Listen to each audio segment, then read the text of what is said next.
Le futur, c'est bien sympa, mais on se dit que ça va, vu que c'est qu'un futur possible. On peut peut-être avoir des jours meilleurs. Alors que là, les mondes dont je vais vous parler, ils dérivent directement de notre présent de petits PNJ de l'univers Marvel. Et franchement, ça donne pas plus envie. Il y en a même certains que vous connaissez déjà, car j'en ai déjà parlé dans d'autres vidéos. Comme par exemple la Terre Ultimate, où on retrouve un petit peu les pires Avengers. Je vais pas vous refaire le topo détaillé, pour ça je vous redirige vers cette vidéo. Mais en gros, dans ce monde réaliste et cynique, les héros, c'est un peu tous des connards. Sauf Peter Parker qui finit par décéder et laisser place à Miles. Une Terre qui a carrément fini complètement désolée suite aux événements de Secret Wars. Et j'ai bien peur que le Maker fasse encore plus de merde quand on sait qu'un nouvel event va bientôt se passer sur cette Terre qui arrive prochainement. On peut penser également à Age of Ultron, où Ultron il a attaqué tous les héros Marvel depuis le futur.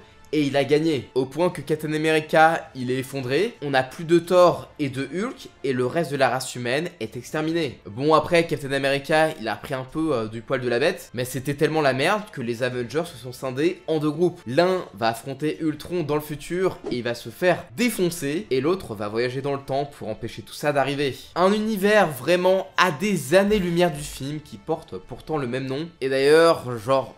Le Ultron du MCU, il a juste régné une semaine sur un petit pays. Heureusement, le MCU s'est rattrapé avec l'univers What If, où Ultron a gagné, et c'est vraiment encore pire, vu que là, il a le corps de Vision, et il y a carrément plus de héros, et même plus de vie organique du tout en fait. Il a complètement ravagé l'univers, à tel point que le gars, enfin...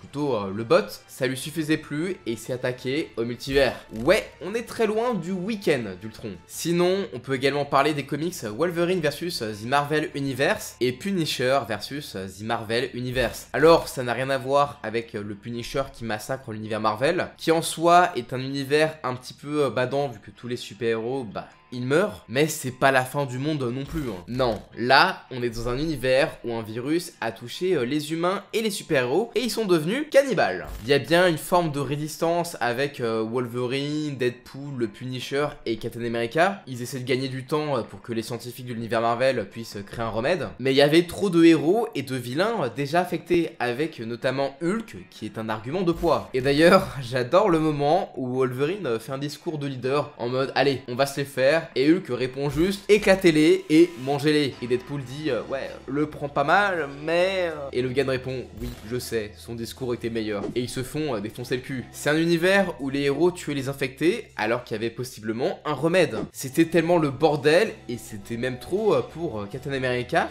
qui, je le rappelle, n'abandonne jamais. Il voulait tellement pas devenir un monstre qu'il demanda au Punisher d'en finir avec sa vie. Et le Punisher dit tu as toujours été mon héros. Genre, c'est un truc de dingue quoi. D'après Frank Castle, c'est pas un monde pour les faibles, c'est un monde pour les monstres. Et en parlant de Frank, sachez qu'il a été le cosmique Ghost Rider dans le comics Thanos Wins, où le titan fou a déglingué tout le monde dans l'univers Marvel pour faire plaisir à son crush, la mort. Et il y a presque personne en vie dans l'univers. Frank a quand même erré des années avant que Galactus arrive pour demander de l'aide. Et quand j'y pense d'ailleurs, Galactus il s'est fait one shot, Hulk c'est un chien cannibale, et il y a que le surfeur d'argent qui a pu être une forme de résistance. Mais il est mort, et dans cet univers, il ne reste plus rien. Une autre terre bien pourrie où il vaut mieux ne pas y mettre les pieds, c'est clairement la terre de l'ère d'Apocalypse. Cette terre a été créée par inadvertance lorsque le mutant Légion remonta dans le temps pour tuer Magneto avant qu'il ne devienne un vilain. Sauf que, pas de bol, il tue finalement son propre père, le professeur Xavier, et même si grâce à ça, Magneto n'est pas devenu un méchant pro-mutant, mais un gentil, militant pour la paix entre humains et mutants, la confrontation entre Légion et lui aura permis à Apocalypse de déclarer que les mutants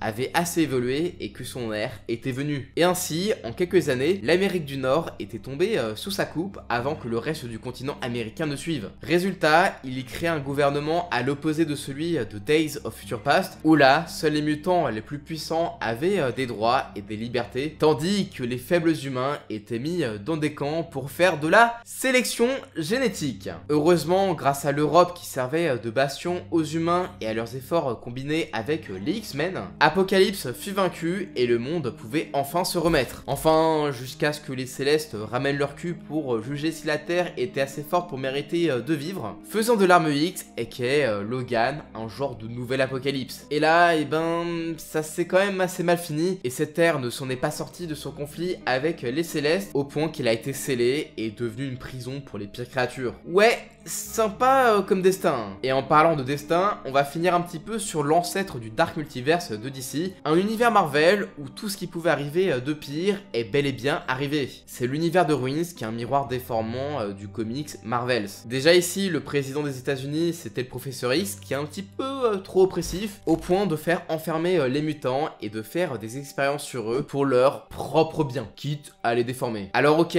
dans ce monde, tous les mutants ont des effets secondaires bien chiants et vénères à leur pouvoir, comme Magneto qui est un aimant vivant sans aucun contrôle sur son magnétisme. Résultat, Tony Stark fonde les Avengers pour faire sécession en Californie, composé de lui, un Captain America qui introduit Fury au cannibalisme pendant la Seconde Guerre mondiale, Henry Pym aka Giant Man, Janet Van Dyne aka Wasp, Stephen Strange et Scarlet Witch, une sorcière rouge d'ailleurs qui les mènera à leur mort en les balançant pour être protégés du gouvernement. Aussi, dans cet univers de héros en ruine, tout ce qui devait faire de nos héros, des héros a très mal fini. Genre les 4 fantastiques comme Ben Grimm a voulu plus de temps pour peaufiner le vaisseau avant de partir, bah c'est Victor Von Doom qui l'a remplacé en tant que pilote, du coup ils sont morts. Pour Peter Parker, l'araignée qui l'a mordu, bah en fait c'était une sur laquelle il faisait des expériences et qui lui a filé des violentes éruptions cutanées fatales et infectieuses. Et d'ailleurs, chose assez crade, bah en fait l'infection ça lui fait en quelque sorte un costume de Spider-Man. Pour Bruce Banner, la bombe gamma a fait de lui un amas de tumeurs vivants. Quant à Matt Murdock, son accident lui a pas juste cramé les yeux, mais l'a carrément tué. Ou encore Johnny Blaze qui est juste un malade qui s'est cramé la gueule en plein spectacle. Et si on jette un coup d'œil dans l'espace, bah même le surfeur d'argent est devenu cinglé à cause des pouvoirs cosmiques et il s'est arraché la cage thoracique